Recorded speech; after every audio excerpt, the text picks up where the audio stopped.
Good morning student. BA BSc geography class में आपका हार्दिक अभिनंदन। मैं डॉक्टर अनु झाझड़िया। आज हम बात करेंगे, हमारा न्यू टॉपिक है, टॉपिक का नाम है मानव प्रजातियां। टॉपिक क्या है आज हमारा? मानव प्रजातियां। मानव प्रजातियां, मानव प्रजाति को इंग्लिश में क्या बोलते हैं? ह्यूमन मानव प्रजातियों को रेसिस, RACES, मानव प्रजातियां। देखिए क्या होता है कि मानव अगर प्रजाति की बात करें, जिस प्रकार से पहले तो बात करते हैं कि जो मानव प्रजाति है RACE, रेश, अंग्रेजी का शब्द है। किसका शब्द है? या कह सकते हैं कि अंग्रेजी का हिंदी रूपांतरण क्या कहेंगे हम? इसको हम क्या बोलेंगे? अंग्रेजी में बोल देंगे रेस, और हिंदी में हम क्या बोलेंगे? इसको नस्ल या प्रजाति। ठीक है, लेकिन अगर बात करें कि इस शब्द की उत्पत्ति कहाँ से हुई और किस प्रकार, किसके माध्यम से इसकी उत्पत्ति हुई, अंग्रेजी का हिंदी रूपांतरण है रेस, और रेस प्रजाति, प्रजातियाँ।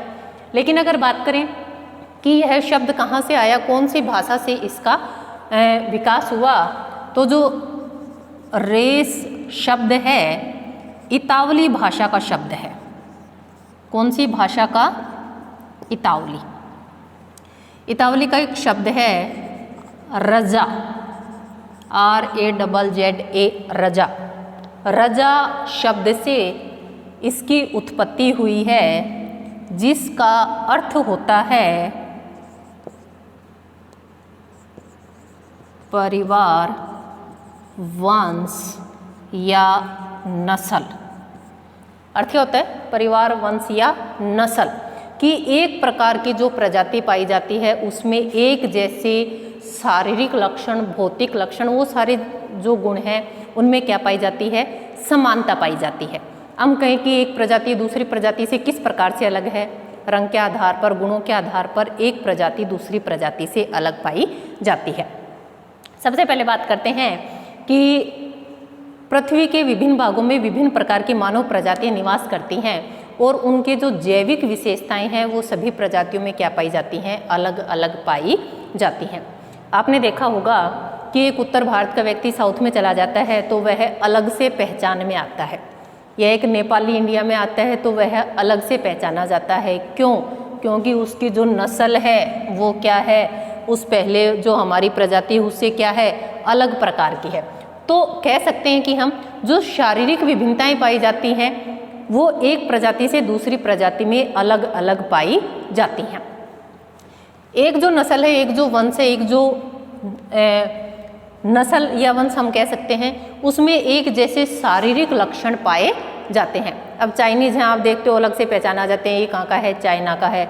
नेपाली हैं, अलग से पहचान में आ जाते हैं। उत्तर भारत के व्यक्ति को आप अलग से पहचान सकते हो, ये राजस्थान का है, ये हरियाणा का है, अलग से पहचान होती है उनकी। क्यों?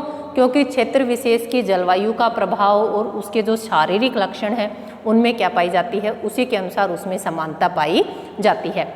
अब आप उत्तर भारत का एक व्यक्ति दक्षिण में चला जाएगा तो क्या वह अलग से नहीं पहचाना जाएगा? त्वचा के रंग के आधार पर, शारीरिक गठन के आधार पर वह व्यक्ति अलग से पहचाना जाता है।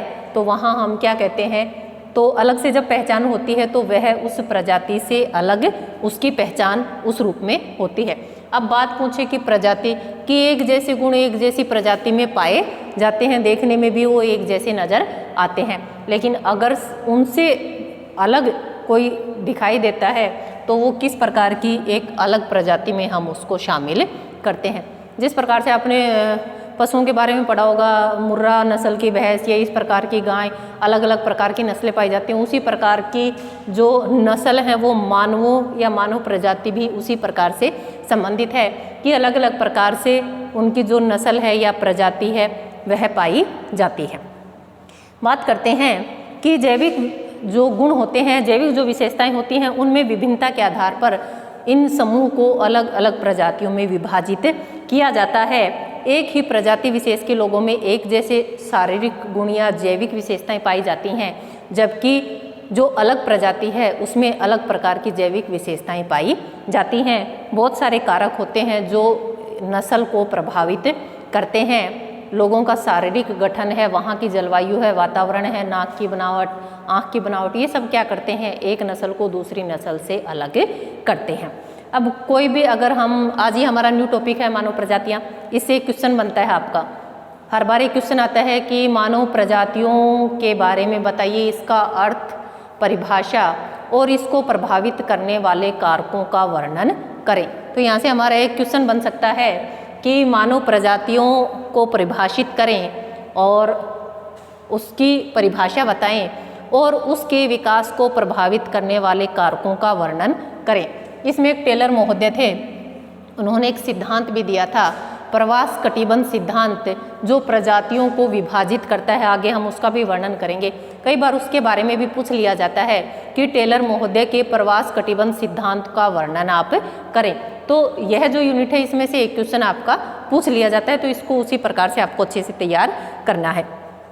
दूसरी बात आती है कि अलग अलग जो गुण पाए जाते हैं उसके अनुसार मानव को अलग अलग प्रजातियों में क्या किया जाता है, विभाजित किया जाता है। एक प्रजाति में एक जैसी शारीरिक संरचना पाई जाती है और इन्हीं गुणों के आधार पर वो जो गुण होते हैं एक पीढ़ी से दूसरी पीढ़ी में क्या होते रहते हैं, हस्तांतरित होते रहते हैं। आपने देखा होगा कि दादा के गुण पोते में मिलते हैं, उसके पिता में मिलते हैं। वो क्या है कि जो जीन होते हैं, जो जीन्स होते हैं, वो क्या होते हैं, एक पीढ़ी से दूसरी पीढ़ी में हस्तांतरित होते रहते हैं कि इस बच्चे में ये आदत अपने पिता की तरह है, ये आदत अपने दादा की तरह है। क्यों? क्योंकि कहाँ से जीन कहाँ से मिल रहे हैं उसको, अपने वंशानुगत जो प्रभाव होते हैं जीन उनसे मिलते हैं, दादा से, पिता से, उनसे मिलते हैं। तो इसलिए उनकी जो आदतें होती हैं वो भी क्या पाई जाती हैं, समान पाई जाती हैं। आपने देखा होगा कि कोई व्यक्ति है, उसकी हाइट अच्छी है, उसके जो बच्चे हैं उनकी हाइट भी काफ़ी अच्छी मिलती है। उसका रीज़न क्या है? क्योंकि जिस प्रकार के जीन उसको मिलेंगे उसी प्रकार की आगे आने वाली नस्ल तैयार होती है। तो हमने बात करी मानव प्रजातियों की कि अंग्रेजी शब्द का हिंदी रूपांतरण है, हिंदी में क्या बोलते हैं, रेश, अंग्रेजी में रेश बोलते हैं और उसको हिंदी प्रजाति।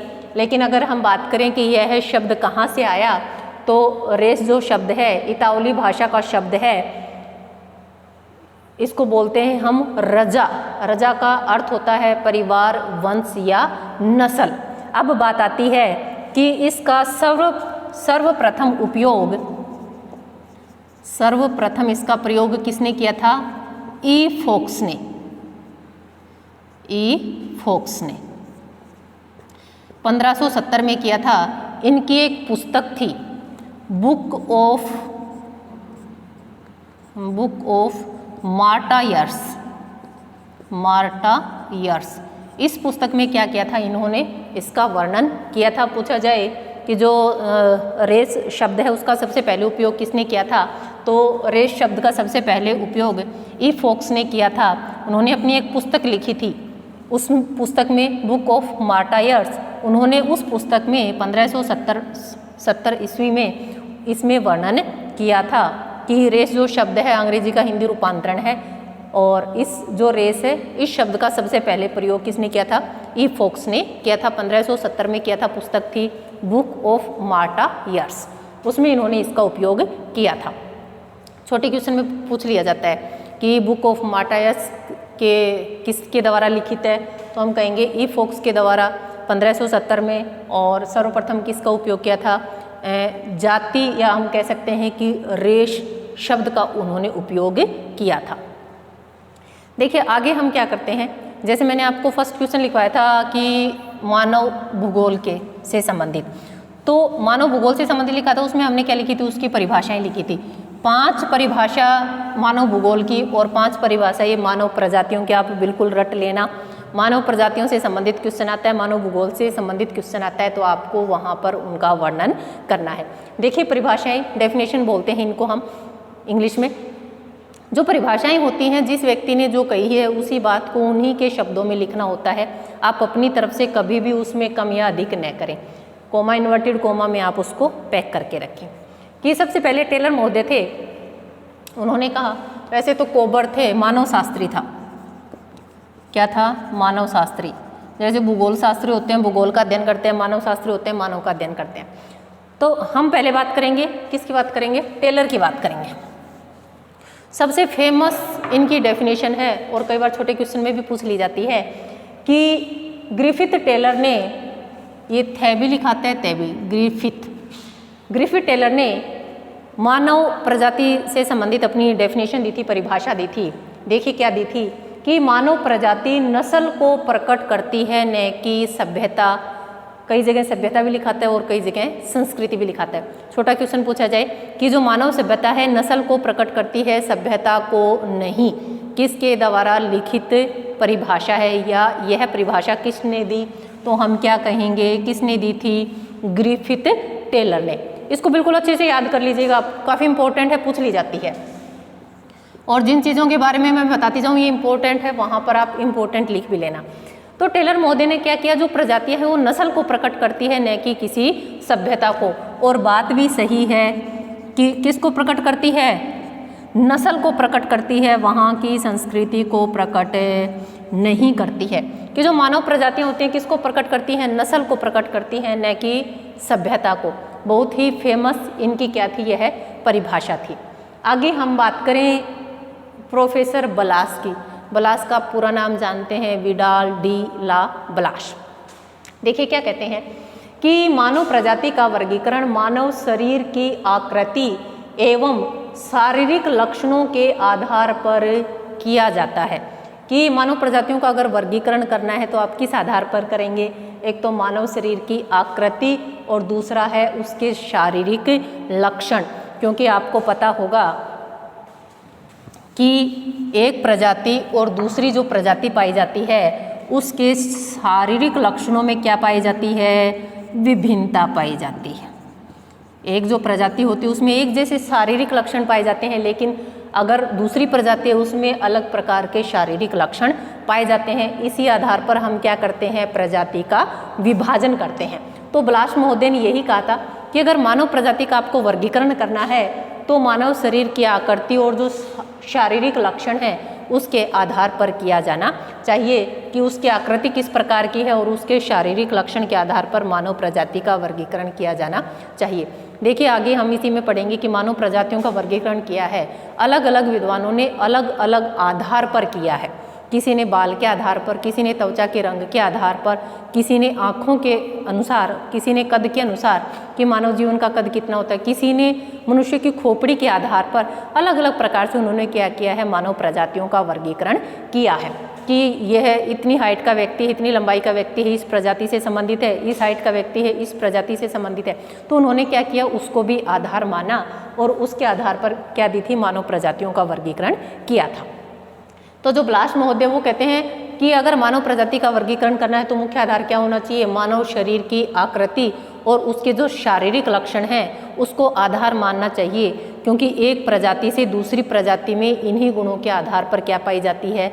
भिन्नता पाई जाती है। नेक्स्ट बात करते हैं कोबर महोदय। आगे क्या था? समाजशास्त्री था। कोबर क्या था? समाजशास्त्री था। इन्होंने कहा कि प्रजाति एक मान्य जैविक अवधारणा है। मान्य जैविक अवधारणा है, बायोलॉजिकल कॉन्सेप्ट बोलते हैं इसको। जैविक अवधारणा है, यह आनुवांशिक समूह है जो नस्ल, जननिक लक्षण अथवा उपजाति द्वारा संगठित एक समूह है। यह मान्य सामाजिक सांस्कृतिक अवधारणा नहीं है। कह सकते हैं आनुवांशिक जो गुण होते हैं, हेरिटेड गुण होते हैं, जो पिता से पुत्र को प्राप्त होते हैं, हम कह सकते हैं जो जीन्स होते हैं, पिता से किसको प्राप्त होते हैं? पुत्र को प्राप्त होते हैं। ये कहते हैं पिता से पुत्र को प्राप्त होने वाले, उसके आधार पर हम क्या करते हैं? प्रजाति को जो लक्षण है उनको आधार मानते हैं, या जो उपजाति होती है उसका जो एक समूह होता है वो इस आधार पर होता है, न कि सामाजिक और सांस्कृतिक अवधारणा के आधार पर। उन्होंने माना कि जो प्रजाति है उसका आधार सामाजिक और सांस्कृतिक नहीं हो सकता, उसका आधार क्या रहेगा? आनुवांशिक रहेगा। जैविक अवधारणा है, बायोलॉजिकल है, पिता से जो गुण पुत्र को प्राप्त होते हैं उनको बोलते हैं हम आनुवांशिक। पिता से जो गुण पुत्र को प्राप्त होते हैं, जो जीन्स प्राप्त होते हैं उनको बोलते हैं हम आनुवांशिक। और जो नस्ल है, वो जो प्रजाति है उसका आधार क्या होते हैं? ये गुण होते हैं।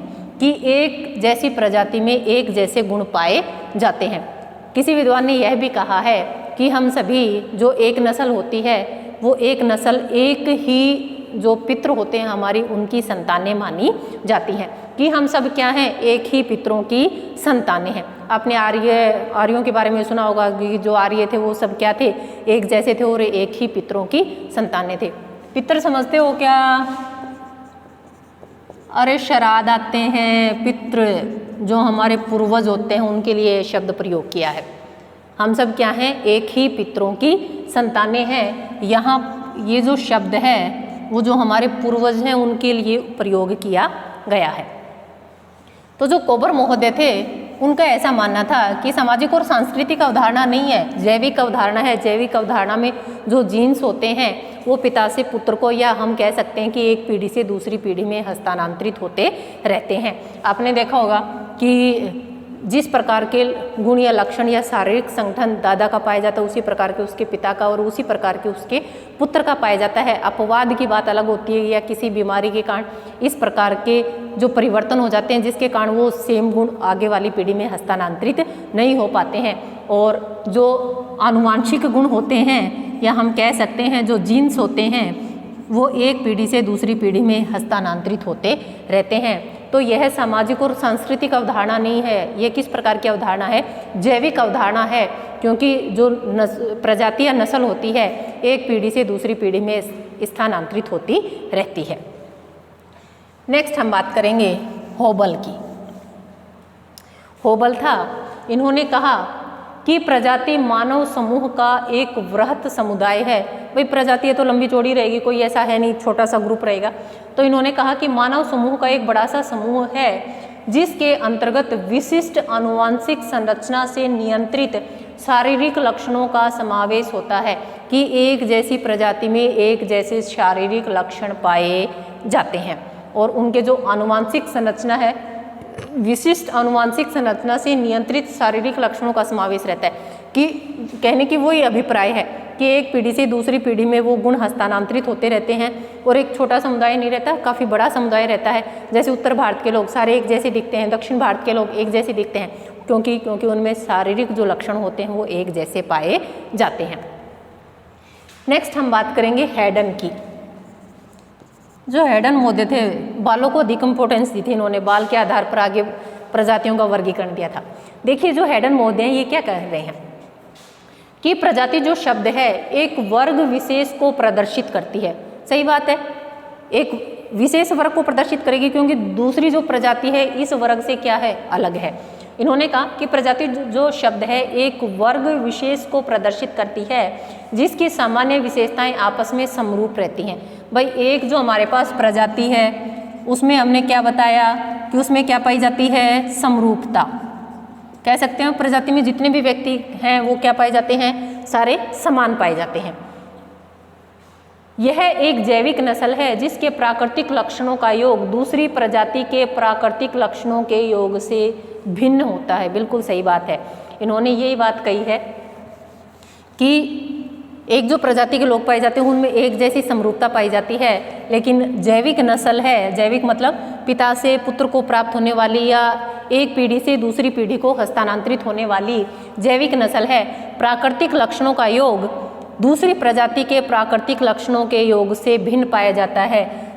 दो नस्ल हैं, दोनों अलग अलग मिलेंगी या नहीं, यहाँ जो नस्ल है वह अलग प्रकार की मिलेगी, इन दोनों में भिन्नता पाई जाती है। भिन्नता पाई जाएगी तभी क्या है, ये अलग अलग प्रकार की नस्लें हैं। अगर भिन्नता नहीं है, एक ही प्रकार के जैविक गुण हैं तो एक ही नस्ल में शामिल होते हैं। लेकिन उन्होंने कहा कि दूसरी प्रजाति के जो प्राकृतिक लक्षण होते हैं उन लक्षणों के योग से दूसरी भिन्न जो प्रजाति पाई जाती है। देखिए कैसे,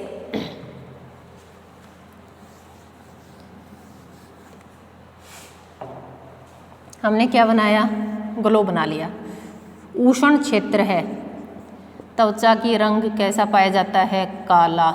जैसे ही शीतोष्ण क्षेत्रों में जाएंगे त्वचा का रंग कैसा पाया जाएगा, गोरा। ठीक है, इन्होंने एक बात कही है कि यहाँ के जो लोग हैं और यहाँ के जो लोग हैं दोनों में प्रजाति में अंतर पाया जाता है, नहीं पाया जाता है। क्यों? क्योंकि जो प्राकृतिक लक्षणों का योग है वो एक जाति से दूसरी जाति में क्या पाया जाता है? भिन्न पाया जाता है। यहाँ के प्राकृतिक लक्षण अलग प्रकार के हैं, यहाँ पर जो प्राकृतिक पाई जाती है, प्रकृति पाई जाती है, वहाँ पर अलग प्रकार के उसके लक्षण पाए जाते हैं। इसलिए ये अलग अलग प्रजातियों में अलग अलग प्रकार के लक्षण पाए जाते हैं। ये थे हमारी अवधारणाएं, परिभाषाएं, और ये सभी को याद होनी चाहिए। और इसमें कोई प्रॉब्लम हो तो आप मुझे पूछ सकते हैं, कमेंट करना कि आपको कैसा लग रहा है। तो ये हैं, आपको बिल्कुल एक बार देख लीजिए, इनको लिख लेना आप, और ये आप याद कर रहे, क्योंकि ये कंपलसरी है। कोई भी अगर मानव प्रजाति से संबंधित क्वेश्चन आता है तो उसका अर्थ और परिभाषा ये तो आपको लिखनी ही पड़ेंगी। तो पर्टिकुलर क्या होता है, कोई भी परिभाषा होती है उसमें एक कीवर्ड होता है, उस कीवर्ड के आधार पर आप क्या कर सकते हैं, उस पूरी परिभाषा को लिख सकते हैं। जैसे नस्ल को प्रकट करती है, संस्कृति को नहीं। एक नस्ल संस्कृति या सभ्यता, तो ये दो शब्द हों तो आप इस डेफिनेशन को आसानी से लिख सकते हैं। दूसरी इसकी क्या है, मानव शरीर की आकृति और शारीरिक लक्षण। तो जो ब्लास्ट महोदय थे उन्होंने किस पर बल दिया था? मानव शरीर की आकृति और शारीरिक लक्षण। इसके आधार पर हम इसकी डेफिनेशन को लिख सकते हैं, नहीं लिख सकते? लिख सकते हैं। तीसरा जैसे कोबर आया, इन्होंने क्या माना है? जैविक अवधारणा मानी है। और दूसरा क्या माना है? आनुवांशिक समूह है, जो सामाजिक और सांस्कृतिक अवधारणा से अलग है। ये 2-3 चीज़ें अगर आपको याद हैं तो आप कोबर की परिभाषा लिख सकते हैं। तो उसी प्रकार से जितनी भी डेफिनेशन होती है उसमें कीवर्ड्स होते हैं कि कोबर, ग्रिफिथ टेलर सभ्यता पर बल दिया, ब्लास महोदय मानव शरीर की आकृति और शारीरिक लक्षणों पर बल दिया, कोबर महोदय थे जैविक अवधारणा पर, आनुवांशिक समूह पर, सामाजिक सांस्कृतिक अवधारणा पर बल दिया। सिर्फ एक वर्ड से हम उसकी डेफिनेशन को आसानी से लिख सकते हैं, रटने की आवश्यकता नहीं है, कॉन्सेप्ट समझिए और आप उसको लिखें। तो ये थी हमारी परिभाषाएं। ठीक है, आगे करें स्टार्ट।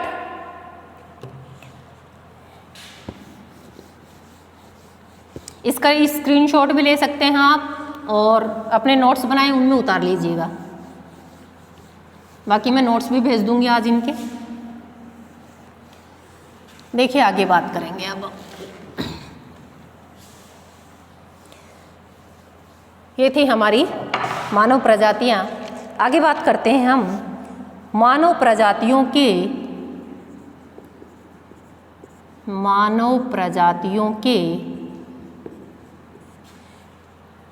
विकास के कारक। मानव प्रजातियों के विकास के कारक इंग्लिश में क्या लिखेंगे इसको? Factors of evolution of human races. देखिए क्या था, मानव प्रजातियों के विकास के कारक के कौन कौन से ऐसे कारक हैं जो मानव प्रजातियों के विकास को प्रभावित करते हैं। देखिए क्या होता है कि सबसे पहले हम बात करें कि मानव प्रजाति का उद्भव कब हुआ, कैसे हुआ, कहाँ हुआ। ये सब हमारे लिए क्या है, हम इससे अनभिज्ञ हैं, हम इसके बारे में नहीं जानते। कब हुआ निश्चित हम नहीं बता सकते कि मानव प्रजाति का उद्भव उस समय हुआ था। एक अनुमान लगा सकते हैं, अलग अलग विद्वानों ने अपने विचार दिए हैं कि उसमें मानव प्रजाति का उद्भव हुआ होगा। और दूसरी बात की इन्होंने कही कि मानव प्रजाति के प्रकारों को परिवर्तित करने वाले विषयों के बारे में हम बहुत कम जानते हैं। और दूसरा इन्होंने कहा बहुत सारे ऐसे कारक हैं, जैसे कोबर महोदय उन्होंने कहा कि अंतरजातीय जो विवाह है, प्राकृतिक चयन है और प्राकृतिक पर्यावरण, कुछ ऐसे जो तथ्य हैं वो क्या करते हैं, प्रजातीय गुणों को निश्चित रूप से प्रभावित करते हैं। अंतरप्रजातीय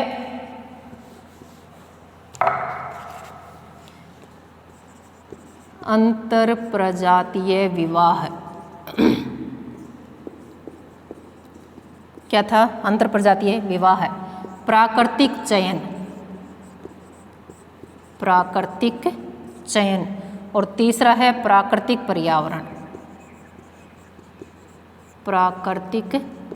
पर्यावरण। ये कारक हैं जो एक प्रजाति को दूसरी प्रजाति से क्या बनाते हैं, भिन्न बनाते हैं, या कह सकते हैं कि हम प्रजातियों को निश्चित रूप से प्रभावित करने वाले कारक हैं।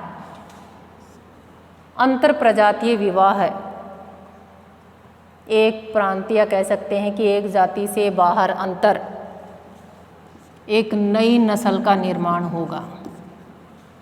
समझ रहे हैं कैसे?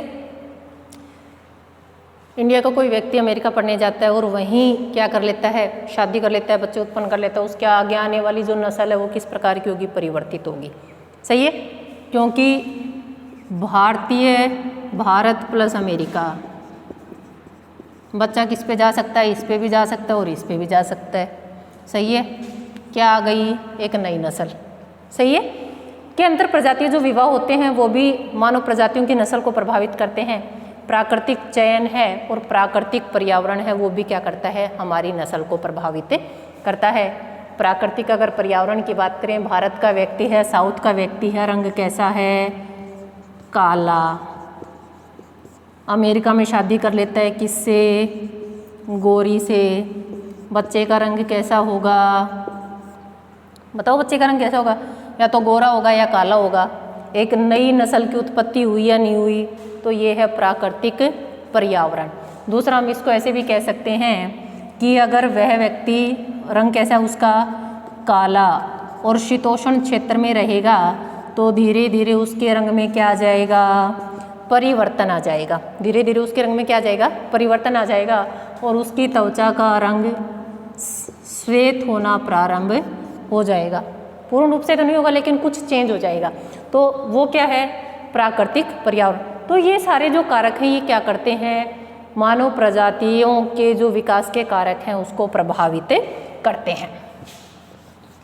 अब आप कहोगे कि इसमें हमारे बाजरे की फसल की कटाई चल रही है, सही है, 10 दिन धूप में रहते हो, त्वचा के रंग में डिफरेंस आता है या नहीं आता है, बिल्कुल आएगा। क्योंकि जो उष्ण कटिबंधीय क्षेत्रों में जो लोग रहते हैं, सूर्य की किरणों के प्रभाव से उनकी त्वचा का रंग कैसा पाया जाता है, काला। और जैसे जैसे सूर्य की धूप कम होती जाएगी, या हम कह सकते हैं कि उष्ण कटिबंध से शीतोष्ण कटिबंध की तरफ बढ़ते जाएंगे, त्वचा का रंग कैसा मिलेगा, श्वेत। इसमें क्या होता है कि कुछ ग्रंथियां होती हैं जिनसे रस का स्त्रावित होता है, वो सूर्य की किरणों के साथ क्या करती हैं, प्रतिक्रिया करती हैं, और उसके कारण क्या होती है, हमारी त्वचा का रंग निर्धारित होता है। देखिए अब किस किस प्रकार से जो प्रजातियां हैं वो प्रभावित होती हैं। फर्स्ट पॉइंट लिखें, स्थानांतरण की प्रवृत्ति। स्थानांतरण की प्रवृत्ति। देखिए प्राचीन समय में क्या होता था कि मनुष्य जंगलों में रहता था, कंदमूल फल खाता था। जैसे ही एक जगह पे शिकार मिलना उसको बंद हो गया, एक स्थान से कहाँ पलायन कर गया, दूसरे स्थान पर। सही है, स्थानांतरण की प्रवृत्ति मानव में प्राचीन समय से पाई जाती है। वहाँ पर भोजन समाप्त हो गया, मनुष्य कहाँ चला गया, दूसरे क्षेत्र में। दूसरा क्षेत्र अगर पहले वाले से प्राकृतिक रूप से अलग है तो क्या मानव पर उसका प्रभाव पड़ेगा या नहीं पड़ेगा। तो स्थानांतरण की प्रवृत्ति ने भी क्या किया है, प्रजातियों को प्रभावित किया है। दूसरी बात करें कि इन्होंने कहा कि यहाँ के जो शारीरिक लक्षण है, यहाँ के प्राकृतिक वातावरण के साथ अगर मिलते हैं तो क्या पाया जाता है, उनमें परिवर्तन पाया जाता है। कह सकते हैं कि शारीरिक लक्षण दूसरे प्रदेश के भौतिक जो तथ्य हैं उससे प्रभावित होकर उसी के अनुसार परिवर्तित हो जाते हैं। अगर यह शीत क्षेत्र का व्यक्ति है और उष्ण क्षेत्र में चला जाता है तो क्या जो भौतिक लक्षण है उनमें अंतर आएगा या नहीं आएगा। तो इसके अनुसार क्या पाई जाती है, मनुष्य की जो प्रजातियां पाई जाती हैं उनमें भी अंतर पाया जाता है। या कह सकते हैं कि यहाँ का मनुष्य अगर स्थानांतरण करके यहाँ गया है तो उसके जो शारीरिक लक्षण हैं उनमें भी धीरे धीरे क्या होते जाते हैं, परिवर्तन होते जाते हैं। कुछ तो नए क्षेत्र के साथ समायोजन करने में लुप्त हो जाते हैं जो पुराने गुण होते हैं, और कुछ वहाँ के प्राकृतिक जो कारक होते हैं उनसे प्रभावित होकर उसमें कुछ नए गुणों का समावेश हो जाता है। और जैसे ही वातावरण चेंज होता है, पुराने कुछ जो गुण होते हैं वो क्या हो जाते हैं, वहाँ पर इनका लोप हो जाता है। अब ग्रिफिथ टेलर थे, इन्होंने कहा कि मानव प्रजाति का उद्भव सर्वप्रथम हुआ और दूसरे क्षेत्रों में स्थानांतरित हो गए और उनके जो शारीरिक लक्षण थे उनमें सर्वाधिक परिवर्तन हुआ। एक क्षेत्र के जो मनुष्य थे दूसरे क्षेत्र पर स्थानांतरित हो गए और उनमें क्या हुआ, उनकी शारीरिक संरचना में सर्वाधिक क्या मिले, लक्षणों में क्या मिला, परिवर्तन मिला। एक क्षेत्र से दूसरे क्षेत्र में जाते हैं तो पहले वाले जो गुण होते हैं उनका विलोपन हो जाता है और नए लक्षण यहाँ पर उत्पन्न हो जाते हैं, और जिसके कारण नए क्षेत्र में एक नई प्रजाति का क्या हो जाता है, नई प्रजाति का विकास हो जाता है। सही है। इसकी एक बड़ा अच्छा एग्जाम्पल देती हूँ मैं आपको कि जब मध्य एशिया में मानव प्रजाति का उद्भव माना जाता है और यहाँ पर जब हिमयुग आया तो जो हमारे उत्तर वाले जो क्षेत्र थे, या हम कह सकते हैं स्टेपी, ये और उत्तर की ओर खिसक गए, और यहाँ वाले जो कुछ लोग थे इधर चले गए और कुछ इधर चले गए, तो उनके जो शारीरिक लक्षण थे उनमें क्या आ गया, परिवर्तन आ गया। जो गर्म क्षेत्र में आए उनकी त्वचा का रंग काला, और जो उत्तर में गए वो व्यक्ति अधिक विकसित और सभ्य कहलाए। और कारण क्या था, क्षेत्र एक ही था लेकिन पलायन अलग अलग दिशाओं में किया था। तो जो स्थानांतरण की प्रवृत्ति है वह भी क्या करती है, मानव प्रजाति के जो कारक होते हैं उनको प्रभावित करती है। सेकंड बात करें, और क्या होता है, एक क्षेत्र से दूसरे क्षेत्र में जो शारीरिक लक्षण उनमें अंतर पाए जाते हैं, और समय दर समय धीरे धीरे समय के अनुसार क्या होता जाता है, उनमें परिवर्तन होता जाता है। अब आपने देखा होगा कि एक अमेरिका का या इंग्लैंड का व्यक्ति भारत में रहेगा तो थोड़े समय बाद उसकी त्वचा के रंग में अंतर आएगा या नहीं, और काफ़ी वर्षों तक अगर वह भारत में रहेगा, उष्ण कटिबंधीय क्षेत्र में रहेगा, तो धीरे धीरे उसमें यहाँ के जो लक्षण हैं वो आना प्रारंभ हो जाते हैं। आज जैसी उसकी त्वचा का रंग है, आने वाले समय में समय दर क्या आएंगे, उसमें परिवर्तन आएंगे, और धीरे धीरे उसकी त्वचा के रंग में अंतर आता जाएगा। नेक्स्ट बात करें हम ग्रंथि रस का प्रभाव। ग्रंथि रस का प्रभाव, आपने सुना होगा कि हमारी जो मानव शरीर है विभिन्न प्रकार की ग्रंथियों से बना हुआ है। थायराइड, एड्रिनल, पीयूष, विभिन्न प्रकार की ग्रंथियां पाई जाती हैं, और ये ग्रंथियां क्या करती हैं, अलग अलग कार्य करती है। थायराइड ग्रंथि का आपने सुना होगा, मानव विकास को प्रभावित करती है। एड्रिनल ग्रंथि है, त्वचा के रंग को निर्धारित करती है। पीयूष ग्रंथि है, मतलब कह सकते हैं कि आपने देखा होगा कि कोई व्यक्ति उसकी लंबाई अत्यधिक वृद्धि है, कोई व्यक्ति बौना है, तो आपने एक चीज़ नोटिस की होगी कि उसमें अंतर क्या पाया जाता है कि एक व्यक्ति तो अत्यधिक लंबा हो और दूसरा व्यक्ति जो है उसकी हाइट कम है। उसका रीज़न है जो हमारी ग्रंथियां उनसे एक रस स्त्रावित होता है, और वो रस क्या करता है, मनुष्य की लंबाई को प्रभावित करता है। जितनी अधिक मात्रा में उस रस का स्त्राव होता है उतनी ही हाइट उस व्यक्ति की बढ़ जाती है। अगर उसका रस का स्त्राव कम होगा तो उस व्यक्ति की हाइट भी क्या रहेगी, ऊंचाई भी क्या रहेगी, लंबाई भी क्या रहेगी, कम रहेगी। तो जो ग्रंथियां हैं ये अलग अलग प्रकार से क्या करती हैं, मानव को प्रभावित करती हैं। जो थायराइड ग्रंथि है मानव शरीर की लंबाई को प्रभावित करती है, और एड्रिनल ग्रंथि है उसका जो सीधा संबंध है किससे है, मानवीय जो त्वचा का रंग है, मानवीय त्वचा के रंग से इसका संबंध है। ऐसा माना जाता है कि एड्रिनल ग्रंथि से जो रस स्त्रावित होता है सूर्य की किरणों के साथ क्या करता है, रासायनिक अभिक्रिया करता है, और जिसके कारण मानव की जो त्वचा है उसका रंग निर्धारित होता है। इसके अलावा बहुत सारे अन्य कारक भी होते हैं जो भी क्या करते हैं, त्वचा के रंग का निर्धारण करते हैं। तो जो मानव शरीर है वो अनेक प्रकार की ग्रंथियों से बना हुआ है, और इन ग्रंथियों का रस क्या करता है, मानव को प्रभावित करता है कि उसकी लंबाई क्या होगी, उसकी चौड़ाई क्या होगी, और किस प्रकार से उसकी त्वचा का रंग होगा। वो सारी चीज़ें क्या करती हैं, उस मानव प्रजाति को प्रभावित करती हैं। एक ऑथर किथ महोदय थे, किथ और थरकिथ, इन्होंने क्या कहा था, इन्होंने कहा था कि जो समस्त मानव प्रजातियों की उत्पत्ति का एक ही क्षेत्र है, और दूसरा इन्होंने कहा था क्योंकि वो सभी एक ही पितरों की क्या हैं, संतानें हैं। कि जो मानव प्रजाति है एक ही क्षेत्र में उत्पन्न हुई है। क्यों उत्पन्न हुई है, क्योंकि उन सभी क्या हैं, वो सभी एक ही पितरों की संतानें हैं, इसलिए एक क्षेत्र में जो उत्पन्न हुए सब एक ही प्रजाति के अंतर्गत शामिल किए जाते हैं।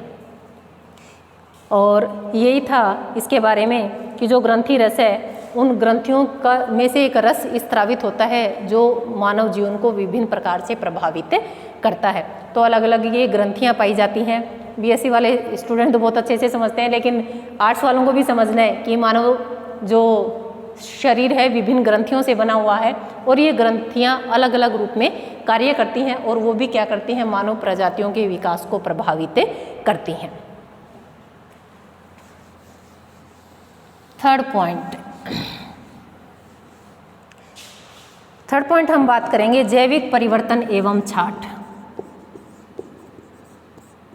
जैविक परिवर्तन एवं छांट बोल सकते हैं, इसको चयन बोल सकते हैं। ठीक है, इसके बारे में हम बात करेंगे कल। Thank you. कोई भी समस्या है यू कैन कंसल्ट मी, और आप कमेंट करें ताकि मुझे पता चले कि आपको कितना समझ में आ रहा है, कोई समस्या तो नहीं आ रही। धन्यवाद। मिलते हैं नेक्स्ट क्लास में। बाय।